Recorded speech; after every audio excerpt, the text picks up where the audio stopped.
welcome to Glitch 2600. Oh, I didn't move this camera up enough. I need to, sorry guys, I'm going to scoot this up just a little bit. I just noticed that the camera's a little bit low. So we're going to fix that. So you guys can see, well, maybe this is what you get for last minute fixing your live stream. Because you got to adjust, you guys want to see all the cool stuff that comes into play here. You know, so we'll get that fixed. That's good enough for now. That gives you the idea. So, welcome to Glitch 2600. Sorry for the little technical snafu. We skated in last minute, had to go live and realized that we moved the camera. So, thought we had it adjusted, but I was wrong. So, Glitch 2600 is where, this is our Geek Out, where we do your tech Q&A. You ask the questions, I'll answer them. Any geek, question. It could be drones, photography, videography, computers, computer science, security. You ask it. If I don't know, I will get the answer for you and bring it to you. If you're catching this on the replay, you can still ask the questions. Just put Q and then the comment. If you're not comfortable with it being brought up on there or people seeing your name, just message us through the site. And from there, you can send us your questions. So if you haven't yet, please go and follow us on YouTube. We'll be doing a little thing. You can hover over if you go to that live.glitch2600.com/YouTube, or if you hover over that little smart QR link, it'll say, hey, do you want to open this up in YouTube? And you'll say, yeah, and then you just hit like and subscribe. And if you don't like it, hit like and then subscribe. But here soon, we're going to start posting to both. I've been messing around with that, and so you'll see a little test one probably this weekend or this week, especially since we have some cool new equipment coming in. But if you're on those spots, ask your questions. We'll find them. We'll track it down. If you're on the YouTube channel, you can post it there too. Otherwise, if you're on Facebook, we got you covered. But again, welcome. Put a Q. Ask your questions. Otherwise, I'm going to go through a queue of questions I've had before. We're going to talk a little bit about news. There's going to be no happy hour this week. There's not going to be any, we're trying to revamp some of the show and get it a little bit more around. Plus, I have family visiting. I get to see a niece I haven't got to see before, finally, and meet her. So that's a little bit more important. But having said that, we do have some cool new news and different things that I want to cover, and we will start covering more news in the future. But I did want to talk. Some people didn't quite catch. Apple is moving away from Intel chips. So if you're if you knew from before, a long time ago, Apple used to not use Intel. You had the PowerPC world and the old titanium MacBooks. All those, at that point they didn't use the Intel chips. And they were pretty fast. They were known for being one of the fastest machines at the time. Still priced. Everyone knows Apple's pretty proud of their pricing. But having said that, they moved to Intel, and there's a lot of stuff there. That's where Thunderbolt came and the USB 3. But Apple is moving back to developing their own chips. The cool thing is what they've done with Metal and a few other things from their graphics side has really propelled and made things faster on the iPad and iPhones in that realm, and they're going to take that same knowledge into their chips because they already make the chips for the iPhone. There's not an Intel running in the iPhone, or more specifically in the newer iPads, and the new iPad Pros. They're not running those chips. So with that, you're going to get probably some tighter integration, some different things, but you're also going to start hearing stories where different benchmarks, and you're going to say, in photography, there used to be a thing with true watt hours versus, non-true watt hours. Was something that Paul Seabuff with Alien, with the Alien Bees, it's a 640 watt, but ours is true, even though it measures here and these other ones aren't. You're going to start seeing the same thing. Intel's going to go, well, hey, I'm faster at this, because if you ever want to know what it's going to be like, just look at the whole AMD/Intel wars. As they've kind of gone back and forth. They used to say back in the K6 2-chip days that, ours is really faster at this and ours is faster over here, and you'll see that. But I think for graphics people, especially, Apple's always catered to graphic designers, videographers, all that. I think you're going to see quite a bit of speed, which is sad since I have a newer laptop. So, but I love my laptop. Not going to worry about it. But having said that, one of the questions, and I was checking it out, is whether they'd still get to do Thunderbolt, the USB-C, because that is Intel. And the good news is AMD or Apple did license Thunderbolt and plans to keep that going around. So you're still going to see Thunderbolt, 3 in that upper USB-C. Thunderbolt 3 is actually, if I remember right, is actually faster than USB-C, but it's basically USB-C. It's the same port. It just basically takes some of the restrictions off for speed. But having said that, they have that coming in, and they've already released units that if you are a developer, you can get your hands on those and kind of start to develop on that new standard to see what your stuff like. I use Ecamm, and I know there's been a lot of questions that they're going to get the developer units and if they're going to be in starting to develop for that. I think what we'll start to see is that things will become optimized for the new chips as opposed to Intel. So some of us that are on Intel are probably going to, be longing for the other chip a little bit. But the nice thing is the Intel chips are still super fast. They're pretty good about their translation. With the fact that everything is so fast nowadays, Moore's Law wins. Means, Moore's Law, you can look that up. We can cover it in a future one. But because of Moore's Law, our hardware is, it's pretty much surpassed what a lot of our software can do right now anyway. So having a little translation layer isn't probably going to be the end of the world. So there's no reason to just say, I'm not going to go buy a new laptop. If you need laptops or desktops and all that, you could be waiting for a while. And plus, do you really want the first version when they do this? It's kind of like getting I got the first Escape and it was great for the Ford Escape. The second one had where the whole back seat didn't have to lay down. It had the split seats and a map light, which those were game changers and the only things I wish the car had all the time. So don't let that stop you from getting a computer. But having said that, that's something to see on there. And you also see Big Sur is the new big OS for that coming out. And I'm going to tell you, you can get in on the public beta when that comes through. Just be careful with your software. There was a big jump into Catalina, and there's going to be some big changes. There's also some big changes coming in iOS 14. It's looking pretty good for the phone. I'm liking that they're going to start adding widgets to the main page.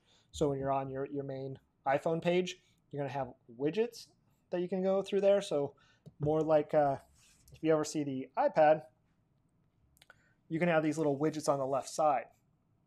Well, you're going to have something kind of like that on the iPhone. And that's going to be pretty neat. They're changing a lot of little things there. You're going to have spatial sound. Not special, as in spatial, but spatial, so that you get that more surround sound type on the AirPods, and that's part of the AirPods Pro, and that's coming in as part of the OS and a firmware at the same time. So you're going to be seeing a lot of that. So it's a good time. This is generally the time of year where they start prepping for what's going to be the next set in the fall. So you're not going to see some of this stuff like the iOS 14 and really all that probably till fall time. You're going to see it start to become betas, and then if it hits gold and passes through all that, then you'll see it, then have dates that it rolls out to everyone. Apple's pretty good about picking. Some people say that they'll beta test on their people at that point, which is why they put out the public betas. The more people who get on there, great. But I'm going to tell you guys, let other people kind of figure that out until they're in that last phase of beta. Then, unless you're an IT person, where you can run dual versions, kind of throw out if you do want to test Big Sur and you want to test those other ones, keep in mind if you run VMware Fusion, which lets you put virtualization on your Mac, so you can run Windows, Linux, all that in multiple windows on your Mac. So you can sit there and have your main Mac OS and then try out these other OSs.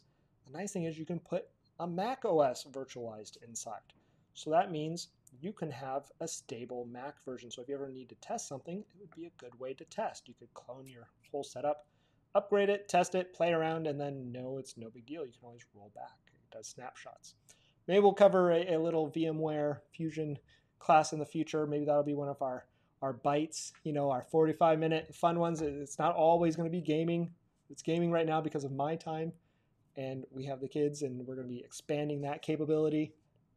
But having said that, maybe we'll put that in as a bite in the future, along with the wireless and the Apple Watch one we're working on. If there are bits that you would like, those are our 2-minute to 5-minute little snippets of knowledge and things to fix. Let us know. Message us. Say what you might want to learn, and we'll pop it in there. We'll make one. We're planning on putting a lot more time into that here pretty shortly. It's summer, so we're trying to enjoy, but at the same time, we want to build out that list. Again, if you have questions, pop a Q in front and then type it in there. Otherwise, say yes if you're enjoying the show.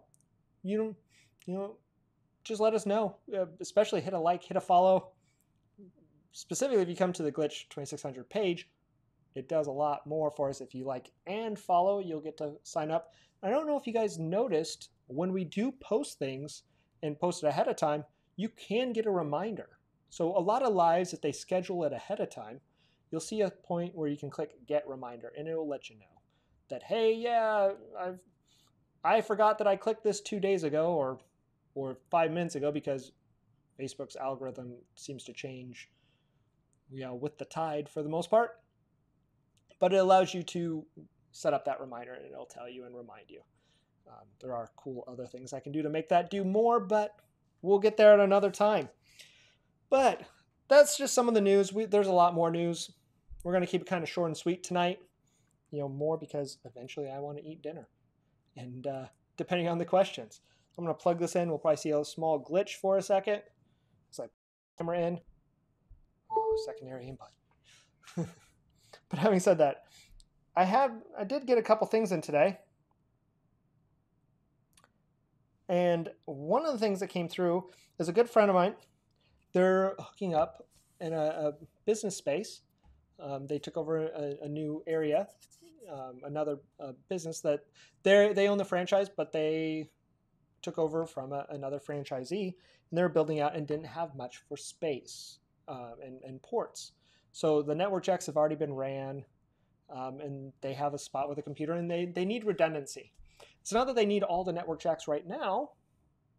It's just that where it's at, they have one thing called a switch, and then they had another spot where it just came into the wall, went right into the back of the computer, and because of that, there wasn't any more ports. There was no place to add like a wired-in printer, which you can get wireless printers for business, but sometimes it's just better to have it wired just for peace of mind. It's not going to go down. And they had other ports, so I sent them out to get a little 5-port gigabit switch. The important question you're probably asking is, well, what's a switch? You've heard router. You may have even heard hub. But what's a switch? Well, let's backtrack the first way. A hub looks kind of like this. So let me just see if I can pop this over so you can kind of see it. Maybe. This is a switch, but a hub looks very similar, and that it's these ports that come in the front. So when you have those ports, one is your uplink. That's the one that is blue, and one, labeled 1. So in this case, that should be the uplink one. Got to make sure for certain on here when I talk to them. And then the rest of them are just regular ports. Well, on a hub, on those ports, what happens is when it communicates, the computers go up to 1, and then it comes out all of the ports.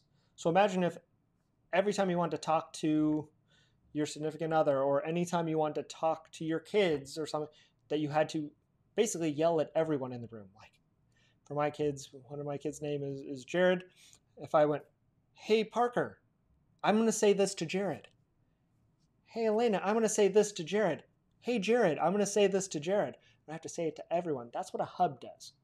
Now, it means everyone can listen, and eventually Jared's going to get it, because maybe I don't know Jared is in that hall. It's like walking to, better analogy would be like walking to every room and saying the same thing. Well, would it just be easier to go straight to that room? Well, that's what a switch does. So a switch goes, oh, hey, instead of talking out all these ports, all those plugins at the same time, I know that port 1 really just wants to talk to port 5. So let's not talk to the other guys. Let's let's keep our own little clique going and only allow these guys to talk. That's what a switch does. A router goes farther and does way more stuff. A router has a switch built into it. That's basically what it is. You know, it's a switch with more intelligence. You can have intelligent switches, but a router goes farther in that it has, these ones have DHCP, has static routes in it. That's why it's called a router, and it's made to route all of these in there. But a switch basically is a hub that doesn't broadcast everywhere all the time. So to get more ports, you don't necessarily need a router, because then you'd have a router to a router to a router, and you'd be dealing with something called double NAT, network address translation, and messes, and you don't want that. Your router's doing the work. So instead, you get a switch. And a switch then takes that port and turns it into 4 or 5 extra ports. So all you have to do when you're trying to hook up a port, so her question was, hey, I got this going into the computer. Now that it goes into the computer, what do I do? And I'm basically going to tell her, I'm going to double check whether it's this first port or not, because some of them it'll be port 1, which is this nice little blue, what's marked kind of blue there. And some of it will be port 5, because you know how one's kind of off on its own. So that's why I got to look this one up to see which one is its uplink port. But basically it means I'm going to take the wall signal that's coming in from the computer and unplug it from the wall and plug it into, let's say, port 2, the second one from the left. And then I'm going to take the wall and put an Ethernet cable and plug it into port 1 or port 5 so that it has an uplink. That uplink then makes all those other ports work. And even if they don't need them now, they now have ports they can plug other things into. So on this one, there's a blue cable coming down. I'm assuming that's probably for their one of their credit card processors, so it goes out over the network. So that'll come down through. And so once we get those plugged in there, that's what'll happen. So that's the big trick for it. So you know how to do it. You take it's easy just to take the wall one. When you know the wall's there, it's already plugged into the back of the computer. That way you're not trying to play the shell game. You just take the one out of the wall, plug it into 2 through 4 if it's a 5-port switch, then find out if 1 or 5 is your uplink. A lot of times it'll say that, or it'll show a little X by the number. This one, I don't see it on there, so that's why I've got to look it up. Sometimes the uplink will be in a port on the back. This is a nice little $50 one that was on sale for $25 that I sent them.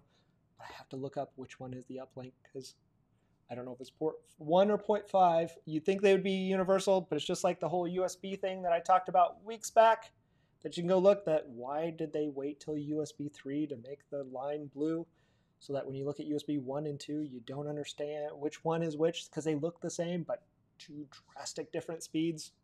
Same thing here, don't know why. Most of the time it's 1.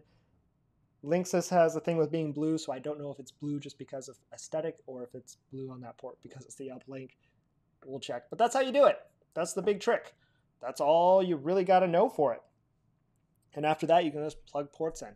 Can you daisy chain them? Yes, you can chain to chain to chain to chain until you run out of IPs. So Internet Protocol addresses, which at any given time at home, you're not going to hit because you probably don't have 250 some odd. Well, it's 255 device or 254. You can broadcast another math that you don't want to mess with. I'm a geek. Just if you don't have more than 200 devices sitting at home, you don't have to worry about it. In a business, you already know VLANs and all sorts of cool stuff there, so you don't need to. You're not even worrying about that anymore. So the other thing so that was one of the things that came up this week as a question, answer, all that fun stuff, was how to do that. Another thing that came up this week was my own problem, in that I have a DJI intelligent battery. To me, it's the stupidest battery on the planet. It is super expensive, and it just ticks me off. So you'll notice it doesn't light up. I had another one die, it bloated out, and you can kind of see, but these look almost identical, do they not? Well, you notice one lights up. This is a third-party one from China. It looks identical except for the bottom. Has the same units. One is slightly heavier, which will mess with the drone flight time. Just a little, because it's just barely ounces, but in flight, Just like going to the moon, an ounce is a big deal when you're trying to leave Earth's gravity. The farther you get away, the more you have that pull. Well, it's actually as you get closer, but to escape it requires a certain amount of pull. So these are intelligent in that they have something called a hibernation mode. I made a mistake and had it plugged in and then unplugged it when it was at full power. These intelligent batteries, as a tip, I did not read, well, I read the directions, but I read it so long ago that I forgot, requires you to power them down to about 50, 60% first, so in which case you just plug it in for a second after, before you just leave it. You can't store them at full power. They don't go into proper hibernation. If yours did go into hibernation, what will happen is instead of being 4 dots like this, you'll get 2, and it'll blink. The trick for that, to get it out, is to press the button for a second and release it, wait 5 minutes, and then put it on a charger. It'll knock it out of hibernation, and it'll take a second. You won't see it light up, but after about 2-3 minutes, you'll see it light up. This one's not, so I think it's pretty much dead. I'm still looking into it, so I'll let you know when I get past it, because supposedly I can pop this hood off, and you guys shouldn't, unless you know this stuff. But there's an intelligent jumper cable in there that the battery itself might still be good, and it just doesn't want to go into hibernation.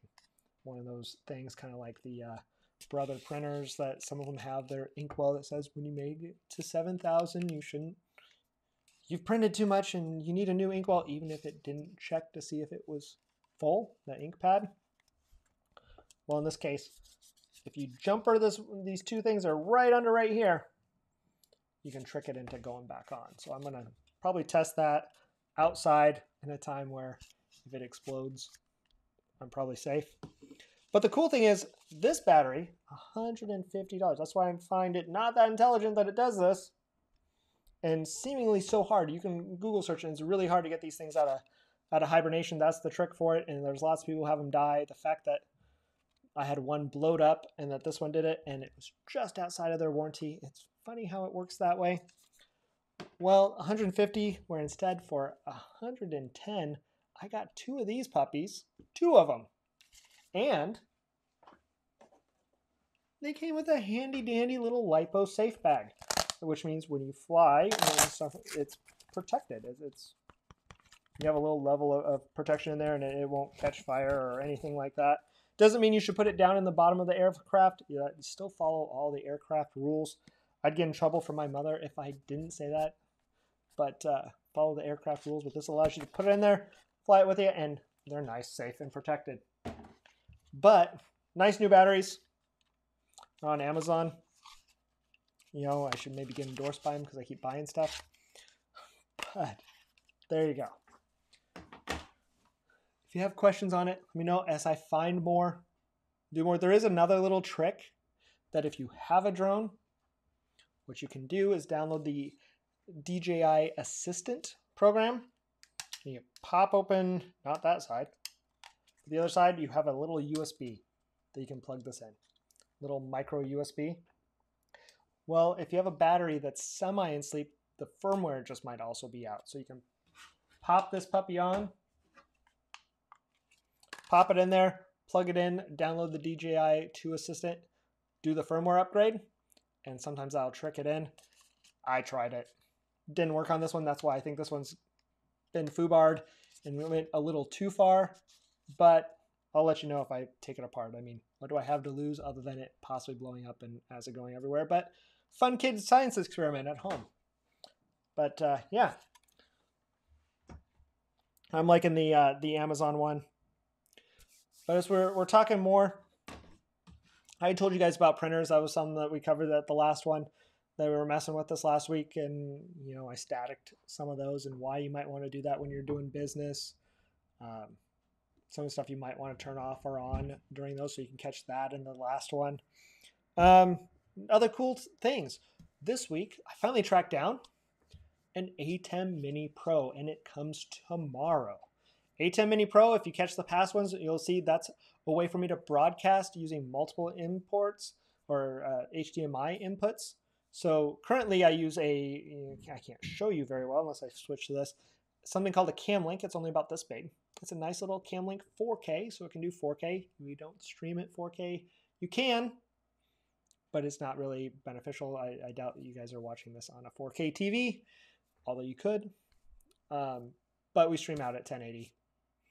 But it gives me some spot, and it's very small. But because I use a laptop, I only have, you can have USB ports, but you need something called USB host ports. And there's only one built in. So you can only have one of the same card per device. So unless I used another third-party one and went there, I can't put 2 Cam Links on there, which would have been great because they're $139 when they're not being price gouged because of COVID stuff. Well, because of that, I couldn't get them, couldn't go any farther with it. And I like having it for travel, but I wanted more imports or more inputs. You've seen me do the double cam if you caught the beer show or the happy hour beer show.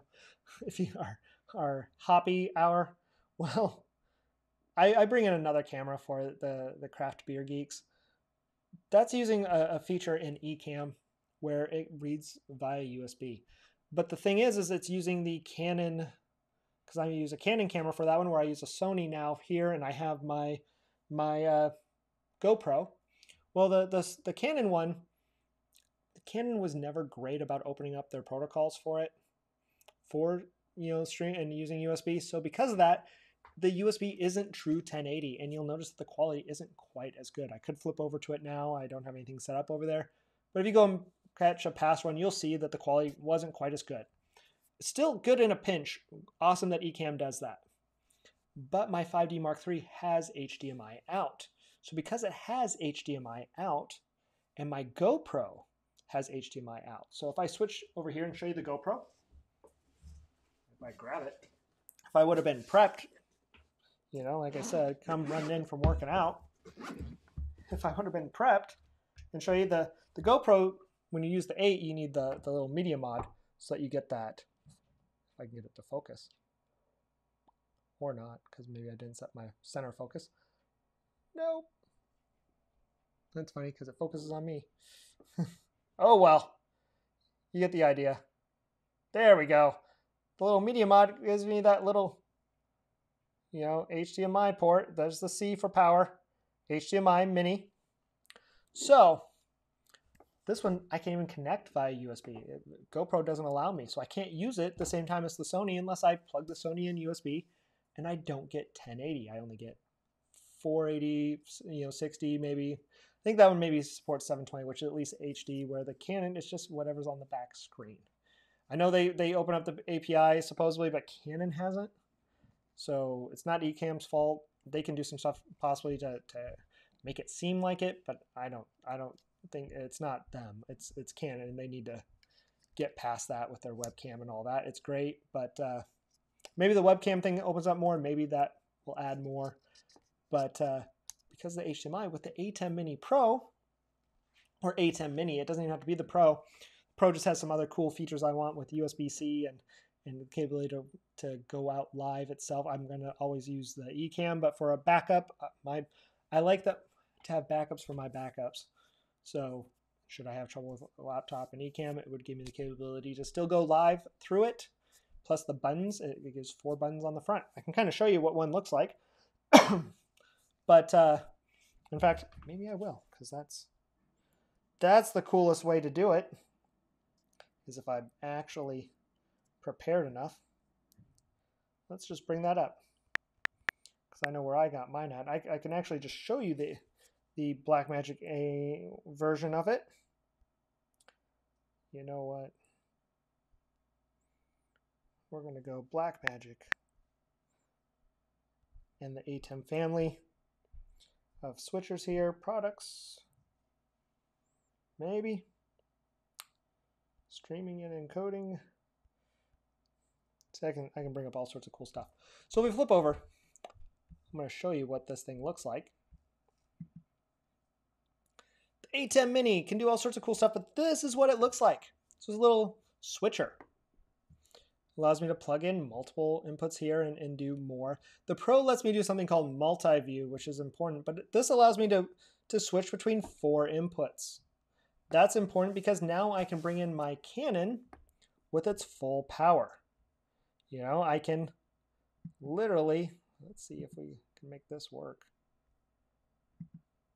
We'll go like that. That's good enough. Better than nothing at all, right? We'll go like that. Picture in picture.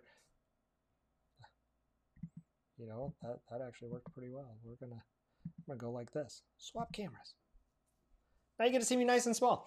So, as we see on here, it allows me to bring in 4 cameras. And it allows me to bring it in with HDMI with that higher image quality. So technically I'd be able to bring in 5, which, since one of my sons is a big esport guy, what you know is that on League of Legends, it's a 5-person team. So that would allow me to bring in 5 of their computers even in. Because it doesn't just have to be a camera. HDMI out on a computer could also come in here. So I can hit these buttons across the bottom and choose the camera and switch it into my Ecamm software. The cool thing is, as you see across the top here, there's these other ones where audio follows video is what that AFW, what that one of those red lines says. That means, hey, the audio from this, if I plugged in directly into it, even though when I switch other cameras, the audio follows all the video, which is cool because then I can go, yeah, I can plug directly in there. This also has the audio on the back. Right now I'm using USB directly in with a nice little Yeti. You know, this one's a USB. There is XLR. I might have a little hack for how to get it in there anyway, using the headphone jack and bring it in. This has audio mixers built into it.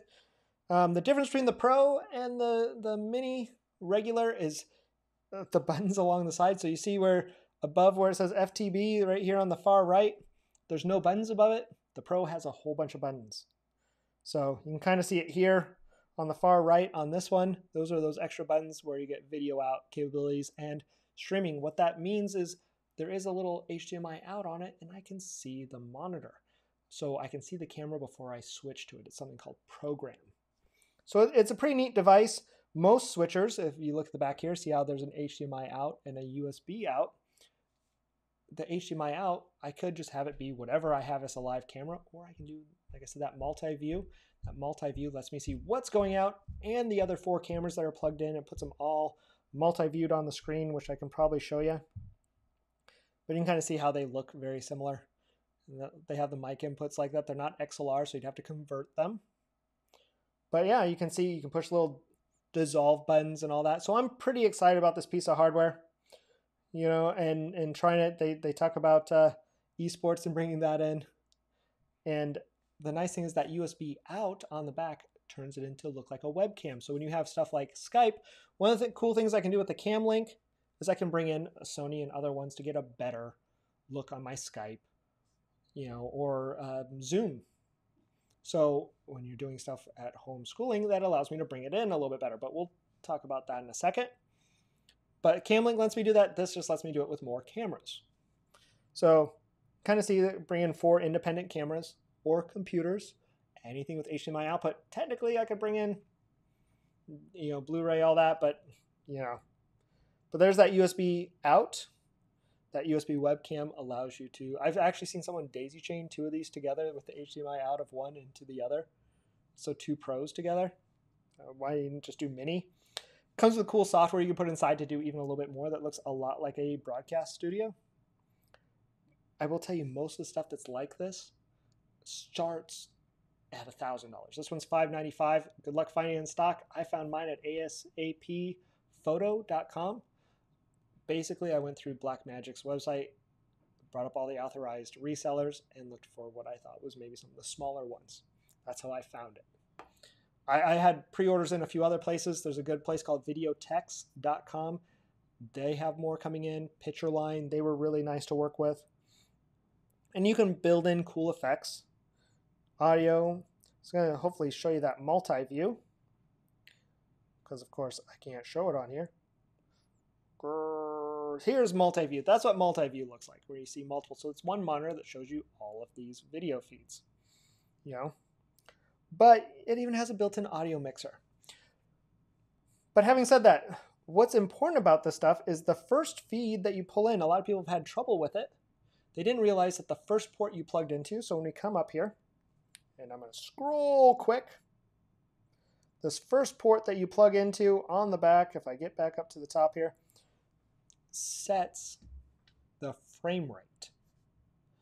So the important part to that is it will scale everything else to boot for it. If you have a computer, plug it into port 1 when you can and do it first because they have variable frame rates. Otherwise, take your best camera and kind of throw it in there. Or skip port 1 and go to port 2. It's a little bug for it where you can kind of get it to not do as much of that smart by plugging into port 2. I've already pre-checked that. I'll be testing it once it gets in here.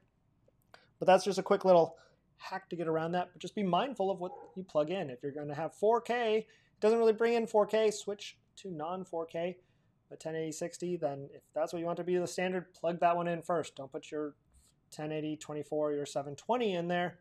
Let it scale by plugging in your first one. So that's one thing on there. Like I said, that USB out.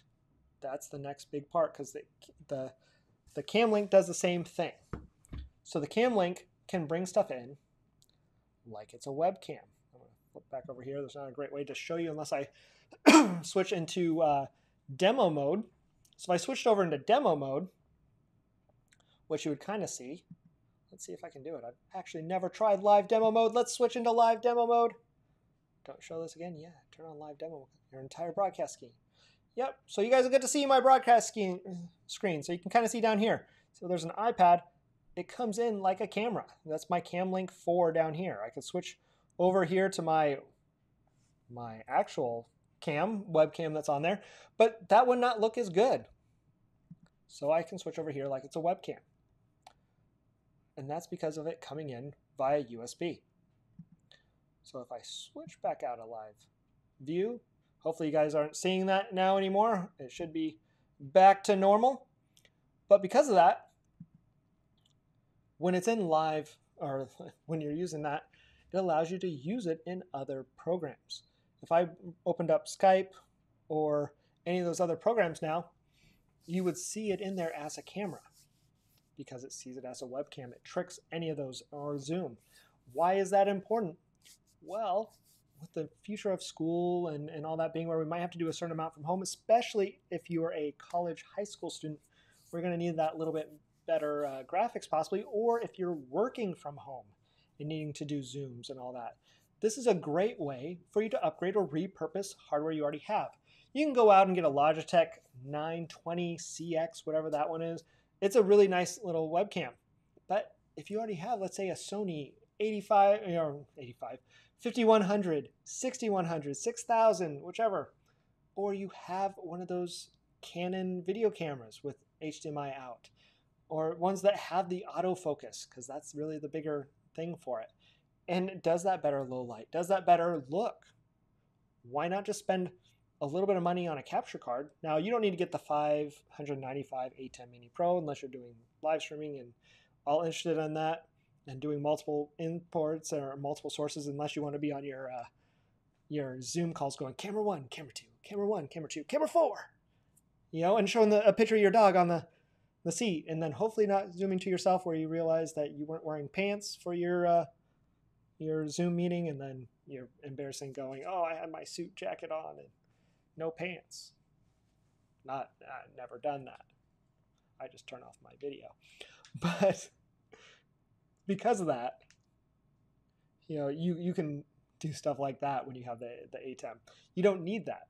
You can get something like a Cam Link 4K specifically, because it's plug and play. There's another one called the HD60 S Plus or S60 Plus, whichever one. And that one's important because it's plug and play. But that's $200. The Cam Link is only $139 when you catch it on by Elgato. Make sure it's the Cam Link 4K. Don't pay extra money for the Cam Link. Get the Cam Link 4K. It works great. Little tiny unit. There's also one called the Maj Link, if I remember right.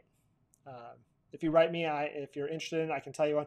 There's another little $50, $60 version that's a knockoff one. Doesn't do quite as good as Elgato, but pretty close. that's a nice way. You can plug that in and have that webcam-like feel. It allows you to repurpose, especially at that point. It allows you to repurpose those cameras that you already had. If obviously you can get a Logitech one for around 99, and it's going to be pretty good. And that 920 at 99 bucks, if you can find it in stock places, is a pretty good one. Doesn't have any camera lights on it. Doesn't have some other features that your other cameras might. Their ISO, the sensitivity might not be as high because it's a little tiny, little sensor in there. But let's say you have a GoPro that you want to reuse. Well, take that micro HDMI into a cam link, or I guess it's called Magewell. Magewell is one of them, and I think it's about between 40 and 50 bucks. Now you didn't have to spend the 99. You can repurpose that GoPro that you have. If it's the 8, you do need the media mod on there, which costs a little bit more, but I use it because of the nice microphone on there. I like having this for out and about. It's a nice little solid unit with that. Sony makes a really great action cam. If you don't have one, I would maybe go that route instead of the GoPro at the time, but I've already been in GoPros, so that's pretty much where I'm at now. But having said that, if you have a GoPro 5, it has micro HDMI out, you can bring that in. So don't let them tell you you can't. It can be done. There is a little trick. It turns off the back screen. So when you do that, when it turn off the back screen and you bring it in, it'll go into live view first, or into its view. The screen will go black, which is annoying because then you can't see it. Little trick, turn on the Wi-Fi feature of it and control it from your iPhone, or your phone device, and you can put on preview and change the settings. That's what I did. You can also get the LCD, but the problem with the LCD is there's not another port on there, so unless you're switching it or expanding it. But once it's on there and it's not doing that, you can use the buttons on top to change and select. So the side ones select, and then that chooses it. So when you want to flip through, you go, when it brings up the live view screen, you hit 4 to the right, or 1, 2, 3, enter, which puts you into camera mode as opposed to video preview to see your medium mode, and then hit twice and it will hide the stuff that's on the screen because you want something called a clean HDMI. So clean HDMI, if you have a video camera, that's the only thing that might hinder you when you're doing this, is you want that clean HDMI. So if it's showing what's on the menu, little things like zoom in and zoom out, if it's showing those little T and W for telephoto and wide, that's kind of annoying. There are ways to kind of zoom past that with the right software, but a lot of times it's in there as clean HDMI or HDMI display, and you can set it to off. If it's clean HDMI, you want to turn it to on. So if your cameras have it, the GoPro, you just have to go and hit that button. We can cover that. Once I have the ATEM right now, if I tried to plug it in, I'd unplug the Sony because I only have the one input other than the Canon one, since this can't go by USB. So once I have the ATEM, I can actually demonstrate that to show you guys the menu systems as you switch through them. See, one more reason for me to justify buying a expensive piece of gear that I did photo work to afford. But that becomes very important when you maybe have those lower light situations, or you're going to be doing more stuff online with it. You're maybe meeting with your business people more, because you can tell if I switch back over to this, that quality is not quite as good. This is a new-ish